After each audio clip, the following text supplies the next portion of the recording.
Hi everyone, welcome to the class of Inorganic Chemistry course CH502 TYBSc. So, we had started our unit now 4. So, let's continue with the same with some new topics. Today we are going to study factors affecting magnitude of crystal field splitting. The magnitude of crystal field splitting, that is we denote it by 10 dq. Okay, crystal field splitting is denoted by 10 dq, depends on these four factors. First is the geometry of the complex, second nature of ligands, third nature of central metal ion or oxidation state of metal ion, and fourth one is the size of d orbitals. So let's begin with the first one, that is geometry of the complex. The crystal field splitting energy of octahedral complex delta O or 10 dq. For octahedral we are using here O, okay, delta O or 10 dq is double than the 4 by 9 crystal field splitting energy of tetrahedral complex. Crystal field splitting energy जी octahedral कॉम्प्लेक्सची असते ती tetrahedral कॉम्प्लेक्सपेक्षा काय असते, जास्त असते. ठीक आहे, 4/9 इतकी या पटीने जास्त असते as compare to tetrahedral complex, which is denoted by delta T. T is here for tetrahedral complexes or 10 dq and represented by the relation as 10 delta T is equal to 4 by 9 delta O. Okay, म्हणजे काय आहे, delta T म्हणजे crystal field stabilization energy जी tetrahedral कॉम्प्लेक्सची असते ती 4/9 times ही कमी असते delta ओ पेक्षा. Therefore, crystal field splitting energy of tetrahedral complex is less as compared to the pairing energy. यावरून आपल्याला असं लक्षात येतं की जे क्रिस्टल फील्ड स्प्लिटिंग एनर्जी असते टेट्राहेड्रल कॉम्प्लेक्सची ती पेअरिंग एनर्जीपेक्षा काय असते, कमी असते. त्यामुळे काय टेट्राहेड्रल कॉम्प्लेक्समध्ये जनरली काय होते, पेअरिंग होत नसते. कारण काय, पेअरिंग एनर्जी ही जास्त आहे क्रिस्टल फील्ड स्टेबिलायझेशन एनर्जीपेक्षा. त्यामुळे इलेक्ट्रॉन हा T2G लेवलपासून EG लेवलवरती पटकन जाईल, कारण स्टेबिलायझेशन एनर्जी काय आहे, कमी आहे. स्प्लिटिंग एनर्जी काय आहे, कमी आहे. So that's why tetrahedral complexes are always high spin complexes. High spin complexes असतात कारण की त्याच्यातले मोस्टली तरी इलेक्ट्रॉन्स काय असतात, अनपेअर्ड असतात. The crystal field splitting energy of square planar complex, that is denoted by delta Sp or 10 dq, is greater than the crystal field splitting energy of octahedral complex. Square planar जे geometry असलेले जे complex असतात त्यांची जी crystal field splitting energy असते ती आहे ना octahedral कॉम्प्लेक्सच्या CFSE पेक्षा पण जास्त असतं. So let's see how it is represented. Delta Sp is equal to 4/3 delta O. Okay, so delta Sp is greater than delta O. The stability order for different geometries of complexes is given as follows. जी stability order असते ती अशी आहे, delta Sp for square planar, त्यानंतर octahedral, त्यानंतर मग tetrahedral. ही stability order आहे आणि हे ते एनर्जी डिनोट केलेली बघा त्यांनी. डेल्टा Sp कशी डिनोट केली आहे, 4/3 delta O in terms of O आहे. ठीक आहे, this is explain in terms of O, this is given in terms of O. 4/3 delta O for Sp delta O, delta T is equal to 4/9 delta O. So overall all this we can explain in terms of octahedral complex. Okay, therefore the magnitude of crystal field splitting, that is 10 dq, depends on the geometry of the complexes. That's why from this point we can see that जी CFSE असते ती कशावरती depend करते, कॉम्प्लेक्सच्या जॉमेट्रीवरती. Whether the structure is tetrahedral, octahedral और square planar, त्यानुसार ती CFSE काय कमी जास्त होत असते. सगळ्यात जास्त CFSE कसली आहे तर स्क्वेअर प्लेनर, त्यानंतर ऑक्टाहेड्रल, त्यानंतर tetrahedral कॉम्प्लेक्सची. So next we are going to see our nature of ligands. Okay, nature of ligands the काय effect आहे. The crystal field splitting depends on the nature of ligand. The crystal field splitting is greater when ligands can approach to the central metal ion easily and readily. जेव्हा लिगँड्स मेटलला easily approach करू शकतं त्यावेळी आहे ना crystal field splitting जी असते ना ती जास्त असेल. Okay, so the ligand which has large negative charge, ज्या लिगँड्सवरती जास्त निगेटिव्ह चार्ज असेल ते, किंवा ज्यांची साईज ही स्मॉल असेल, और सी गुड सिग्मा डोनर. जे लिगँड्स सिग्मा डोनर आहे म्हणजे त्यांच्या सिग्मा बॉन्डचे जे इलेक्ट्रॉन्स असतात ते डोनेट करतात तसे लिगँड, किंवा गुड पाय एक्सेप्टर लिगँड्स, जे पाय बॉन्ड्स एक्सेप्ट करतात. ठीक आहे, पाय एक्सेप्टर लिगँड असे जे लिगँड्स असतात ते काय देतील आपल्याला, large crystal field splitting. Okay, they all the ligands which are having large negative charge, smaller size, good sigma donor power and good pi acceptor power will give large crystal field splitting. For same metal ion having same oxidation state, the value of crystal field splitting changes with change in the ligand. आता बघा इथे ना जो metal ion दिलेला आहे आपल्याला तो same आहे, शिवाय त्याचं जे ऑक्सिडेशन स्टेट आहे तेही सेम आहे, फक्त काय चेंज होत आहे तर ते आहे लिगँड. ओके, तर आता याच्यात बघायचं आहे आपण क्रिस्टल फील्ड स्प्लिटिंग कशी वाढते. ठीक आहे, CL6 आहे, देन पाय डोनर आहे CL6. Okay, H2O6 it is neutral, NH3 this is also पाय डोनर, पाय एक्सेप्टर, CN6 दिस इज पाय एक्सेप्टर लिगँड्स. ओके, मग आता यांची जर आपण crystal field stabilisation splitting energy पाहिली तर हे काय आहे, जे पाय एक्सेप्टर पॉवर जशी वाढली आहे म्हणजे आता CNमध्ये काय आहे की पाय एक्सेप्टर पॉवर जी आहे ती वाढते, so that's Y crystal field splitting किती आहे, P14 सगळ्यात हायेस्ट आहे. तर अशा प्रकारे ते इफेक्ट करतं. From all this we can get that the nature of ligand affects the crystal field stabilization energy. जर लिगँड बदलतो तर क्रिस्टल फील्ड स्टेबिलायझेशन एनर्जी जी असेल ती पण चेंज होते.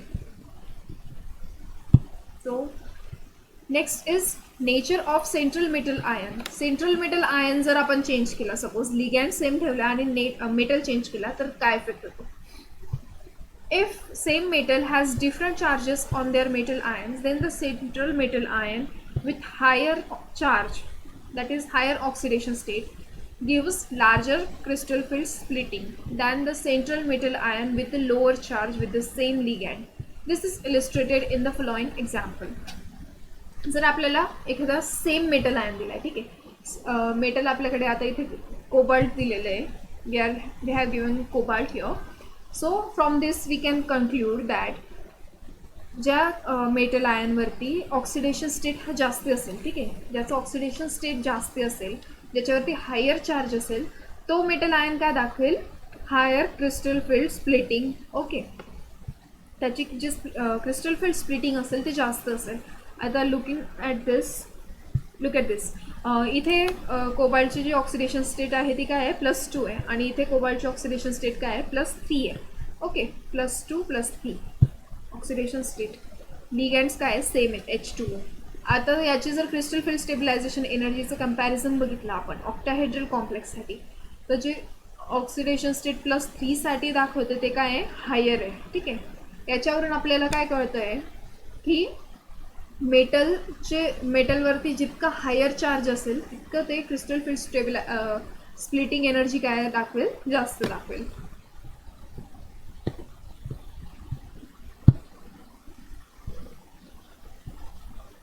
Now look at this example. इथे बघा, क्रोमियम +2 क्रोमियम +3, क्रोमियम +3 साठी CFSE किती जास्त आहे, 208 आहे. मॅग्नीजचं पण सेम आहे, हां, Mn+2 Mn+3 235, +3 is showing 235. It's too much difference, na, 93 and 235, higher difference. Then Fe+2 Fe+3 124, here 164. So overall metal ion having higher charge will show higher crystal field splitting. Okay, in your examinations they may ask whether what changes occurring whenever size of orbital changes or the oxidation state of metal changes. हे तुम्हाला विचारलं जाऊ शकतं, ठीक आहे, in the form of MCQs. So you should understand these points. Size of d orbitals in transition series. Principal quantum number n of d orbitals of central metal ion. आता D ऑर्बिटलच्या size सोबत काय फरक पडतो आपण ते बघणार आहोत. The extent of crystal field splitting for similar type of complexes like octahedral, tetrahedral or square planar of different metal ion having same oxidation state increases by about 30 to 50% from first transition series 3D to second transition series 4D. जेव्हा आपण एखादं complex consider करतो, suppose आपण octahedral complex घेतले तीन, त्यानंतर आता इथे जे एक्झाम्पल दिलं आहे तेच सांगते मी. कोबाल्ट आहे, रोडियम आहे आणि इरिडियम आहे. ठीक आहे, कोबाल्ट 3D, रोडियम 4D आहे आणि इरिडियम काय आहे 5D दाखवतं. ठीक आहे, outer electronic computation. So overall आपण काय बघतोय की याची जे साईज असेल ती कशी वाढेल, from cobalt to rhodium to iridium, बरोबर, अशी साईज इंक्रीज होईल cobalt to iridium. So having same oxidation, so with this size म्हणजे कोबाल्ट टू इरिडियम येत असताना काय, जी क्रिस्टल फील्ड स्प्लिटिंग असेल तीही इंक्रीज होते. कोबाल्ट टू इरिडियम म्हणजे इरिडियमची जी क्रिस्टल फील्ड स्प्लिटिंग असेल ती सगळ्यात जास्त असेल. ठीक आहे, because this is 3D, this is 4D, this is 5D. Okay, 30 to 50% इतकी इंक्रीज आपल्याला बघायला मिळते CFSE मध्ये. ओके, हां, 30 to 50 from first transition series to second transition series, that is 3D to 4D. म्हणजे 3D to 4D किती increase होते, 30 to 50%. आणि 4D to 5D किती इंक्रीज बघायला मिळेल आपल्याला, ती आहे 30 to 50%. Okay, so it is explained on the basis of a d orbital, that is size of 3D is smaller than the 4D orbital, which is again smaller than 5D orbital. 5D ऑर्बिटल्सची size कशी असेल, सगळ्यात मोठी असेल, बरोबर, त्यामुळे हा difference असा बघायला मिळतो. If the size of d orbital of central metal ion increases, then the interaction of electrons of d orbital with electrons in the ligand orbital will also increase. जेव्हा सेंट्रल मेटल आयनची जेव्हा size वाढते ना D ऑर्बिटलची, त्यामुळे काय होतं, D ऑर्बिटलमध्ये असलेले जे electrons ते आणि जे लिगँडचे इलेक्ट्रॉन्स असतात ते, त्या दोघांमध्ये जे इंटरॅक्शन असते तीही वाढते. ठीक आहे, त्यामुळे काय आहे CFSE मध्ये इंक्रीज आपल्याला बघायला मिळते. Therefore crystal field splitting increases from 3D transition series, 4D transition series and then 5D transition series. Overall जे 5D मेटल आयन्स असतात त्यांची सगळ्यात जास्त CFSE असेल, त्यानंतर 4D आणि मग 3D. और वी कॅन सी, म्हणजे आपण असंही म्हणू शकतो की प्रिन्सिपल क्वांटम नंबर वाढला की त्यासोबत CFSE पण वाढते. कारण इथे प्रिन्सिपल क्वांटम नंबर काय आहे 5, राईट, 5D ना, 5, इथे 4D, इथे 4, इथे 3D 3. मग जिथे प्रिन्सिपल क्वांटम नंबर जास्त त्याची CFSE पण जास्त.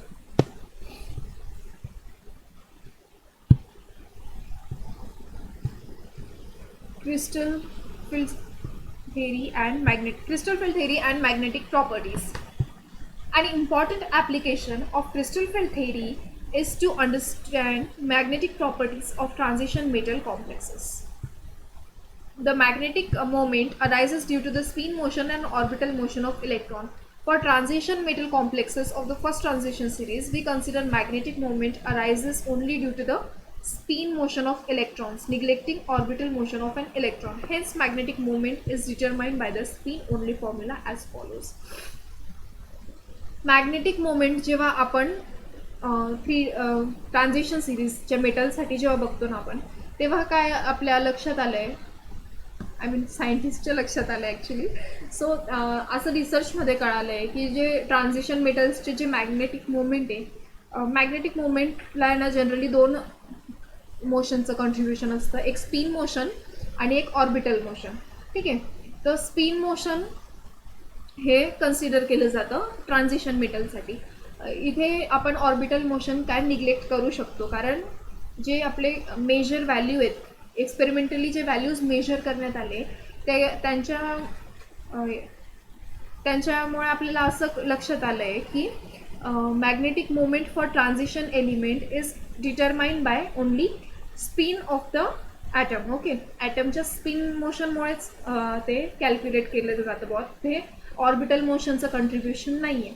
That's why we are here using spin only formula to calculate the magnetic moment for the transition metal complexes. So this is the formula: mu s is equal to under root of n plus 2. इथे mu s काय आहे, magnetic moment आहे. S हे spin only formula असल्यामुळे तिथे एसने denote केलेले आहे. Mu S is equal to N. N म्हणजे नंबर ऑफ अनपेअर्ड इलेक्ट्रॉन्स. ठीक आहे, N is the number of unpaired electrons. The substance having an orbital with paired electrons is called as diamagnetic substance, in which the magnetic moment of one electron is cancelled by the equal and opposite magnetic moment of the other electron. Okay, एखाद्या सबस्टन्समध्ये जेव्हा paired electrons असतील, ठीक आहे, इलेक्ट्रॉन्सची जेव्हा pairing झालेली असते, तर म्हणजे सगळेच इलेक्ट्रॉन जर पेअर आहेत तर त्या सबस्टन्सला आपण काय म्हणतो, डायमॅग्नेटिक सबस्टन्स. असं कशामुळे इथे म्हणजे अशा केसमध्ये काय असतं ना की एका इलेक्ट्रॉनचं स्पिन हे +½ असेल सपोज, आणि दुसरा इलेक्ट्रॉन म्हणजे एका ऑर्बिटलमध्ये काय आपण दोन इलेक्ट्रॉन जेव्हा फिल करतो त्यांना काय असतं, अपोजिट स्पिन असतं. त्यामुळे काय, एका इलेक्ट्रॉनचं स्पिन जे असेल ते +½ असेल आणि दुसऱ्या इलेक्ट्रॉनचं स्पिन काय असेल -½. म्हणजे ते +½ -½ both cancel out each other and that's why magnetic moment त्यांचं 0 येईल. which the magnetic moment of one electron is cancelled by the equal and opposite magnetic moment of the other electron. Such a substance get repelled by an applied magnetic moment. अशा सबस्टन्सला जेव्हा आपण electric फील्डमध्ये ठेवतो तर तेव्हा काय आहे, ते मॅग्नेटिक फील्ड काय करते, त्याला रिपेल करते, दूर करते. ठीक आहे. The substance having N orbital with one or more unpaired electrons is called as paramagnetic. एखाद्या सबस्टन्समध्ये किंवा एखाद्या कॉम्प्लेक्समध्ये जर अनपेअर्ड इलेक्ट्रॉन एक किंवा एकपेक्षा जास्त जर प्रेझेंट असेल तर तशा सबस्टन्सला आपण काय म्हणतो, paramagnetic substance. Which has the definite magnetic moment. अशा सबस्टन्सला काय असतं, मॅग्नेटिक मोमेंट असतं, कारण इलेक्ट्रॉनचे जे स्पिन असते ते कॅन्सल आउट होत नसते. ठीक आहे. Such a substance get attracted by a applied magnetic field. Paramagnetic जे सबस्टन्स असतात त्यांना काय मॅग्नेटिक फील्ड काय करते, अट्रॅक्ट करते. Greater the number of unpaired electron in a substance greater is the magnetic moment of the substance. जितके जास्ती unpaired electrons present असतील तितकं जास्ती काय असेल, मॅग्नेटिक मोमेंट असेल एखाद्या सबस्टन्सचा. So this was all about the CFT and magnetic properties. So that's it for today और for this video. Hope all of you have got. इथे आता आपण काही बघणार आहोत. बघा, ह्या चार्टमध्ये आपल्याला एक्सप्लेन केलेलं आहे.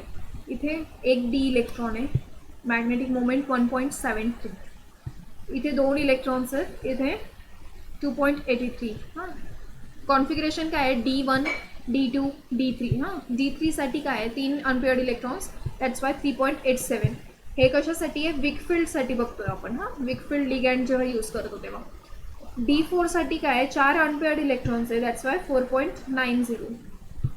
D5साठी काय आहे, 5 अनपेअर्ड इलेक्ट्रॉन आहे, 5.92. नाव फॉर D6 एक पेअर आहे आणि 4 अनपेअर्ड इलेक्ट्रॉन्स आहे, दॅट्स वाय 4.90. आता बाकी सेम म्हणजे सेमच आहे अगदी. आणि फॉर D10 बघा, D10साठी सगळे जे इलेक्ट्रॉन्स आहेत ते काय आहे, पेअर, बरोबर, सगळे पेअरिंगमध्ये आहे. त्यामुळे जे मॅग्नेटिक मोमेंट काय आहे, 0. Magnetic moment is 0 for when all the electrons are paired. आता हे स्ट्रॉंग फील्ड लिगँड जेव्हा असेल तेव्हा D1साठी एक unpaired electron, that's why 1.73. Same D3पर्यंत सेम आहे अगदी. D4ला बघूया आपण. हां, D4ला काय होतं आहे, T2G मध्ये एक इलेक्ट्रॉन येतो आहे ना, पेअर झाली इथे. मग अनपेअर्ड इलेक्ट्रॉन्स किती राहिले 2, त्यामुळे काय झालं आहे 2.83. D5साठी काय 2 पेअर झाले, एक अनपेअर आहे 1.73. D6साठी तिघही पेअर्स आहेत, त्यामुळे त्याचं मॅग्नेटिक मोमेंट किती येईल 0. कारण अनपेअर्ड इलेक्ट्रॉन एकही नसल्यामुळे मॅग्नेटिक मोमेंट काय येईल 0 येतं. जेव्हा सगळे इलेक्ट्रॉन्स पेअर असतात तेव्हा काय असतं, कॉम्प्लेक्स डायमॅग्नेटिक असतं. So this is a diamagnetic complex.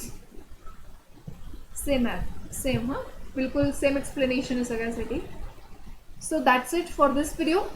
Thank you very much.